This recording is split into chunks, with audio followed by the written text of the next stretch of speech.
नमस्कार, आप देख रहे हैं न्यूज वीर वीरांगना। मैं अश्विनी भारद्वाज नीमका थाना। अब मैं आपको ले चलता हूं खबरों की ओर। कोटपुतली बहरोड, देखिए संवाददाता इसाक खान की एक रिपोर्ट। ब्लाइंड मर्डर का खुलासा, थाना पुलिस की बड़ी सफलता। 13 मई को मिला था अज्ञात महिला का शव। 13 मई को पुलिस को एक अज्ञात महिला का शव झाड़ियों में मिला था।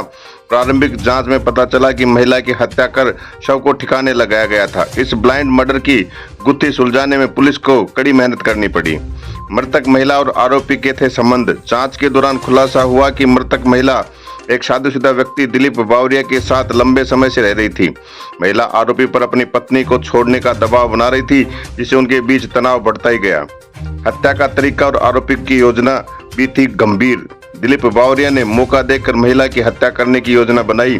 दोनों शराब पीने के आदी थे और इसका फायदा उठाकर दिलीप ने महिला को शराब पिलाई। उसके बाद तार से गला घोटकर उसकी हत्या कर दी। हत्या के बाद दिलीप ने अपने साथी धोलाराम की मदद से शव को ठिकाने लगाने का निर्णय लिया। दोनों ने मिलकर शव को झाड़ियों में फेंक दिया ताकि हत्या की साजिश का छुपाया जा सके।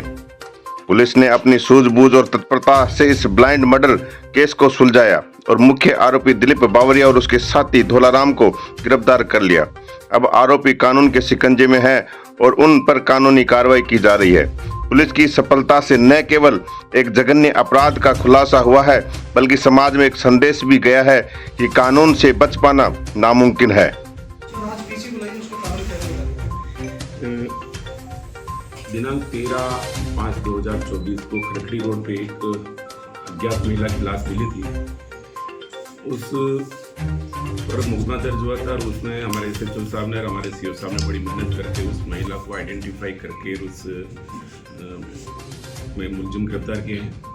जो महिला की लाश मिली थी उसका नाम पूजा डॉक्टर ऑफ मनफूल बावरिया थी, रहने वाली खेतल के पास की थी, जो पिछले कुछ समय से दिलीप बावरिया के साथ रह रही थी। और दिलीप बावरिया पहले से शादीशुदा था। जब लाश मिली तो उसके बाद में वो सबसे पहले चुनौती पुलिस के पास में ये थी कि सबसे पहले उस लाश को आइडेंटिफाई किया जाए। तो उसके लिए काफ़ी मौके पे एफएसएल को बुलाकर एमओबी वालों को बुलाकर काफ़ी प्रयास किए। फिर उसके हाथ पे जो नाम लिखा हुआ था, पूजा नाम लिखा हुआ था हाथ पे, उसके आधार पे जब कस्बे में खोजबीन शुरू की थी, उसको आइडेंटिफाई करने का प्रयास किया गया। तो ये जानकारी में आया कि वो कई दिनों से जो गोपालपुरा रोड पे एक दुकान पे मोबाइल की दुकान पे मोबाइल ठीक कराने के लिए आ जा रही थी। तो उसकी सीसीटीवी फुटेज छान कर चेक करके देखा, उसको आइडेंटिफाई किया गया। फिर उसको ये जानकारी में आया कि भाई आसपास में कहीं रह रही है वो। तो गोपालपुरा जो हाउसिंग बोर्ड में है उसमें उसका रहना पाया गया दिलीप बावरिया के साथ में। दिलीप बावरिया पहले से शादीशुदा था और यहाँ रहते हुए वो अपनी पूर्व पत्नी, ये पूजा चाहती थी कि वो अपनी पूर्व पत्नी से बात नहीं करे और वो उस पत्नी से भी बात कर रहा था। इस बात को लेकर वो विरोध करती थी। दोनों शराब भी पीते थे। तो पूजा से पीछा छुड़ाने के लिए दिलीप बावरिया ने है जो उसका प्लान बना के है जो उसको शराब तो पीते ही थे रोज। तो शराब में कहीं बिजली का वायर ला कर उसको एक दिन शराब पिला के उसको फिर जब वो शराब में निडाल होगी तब उसका गला तोड़ दिया।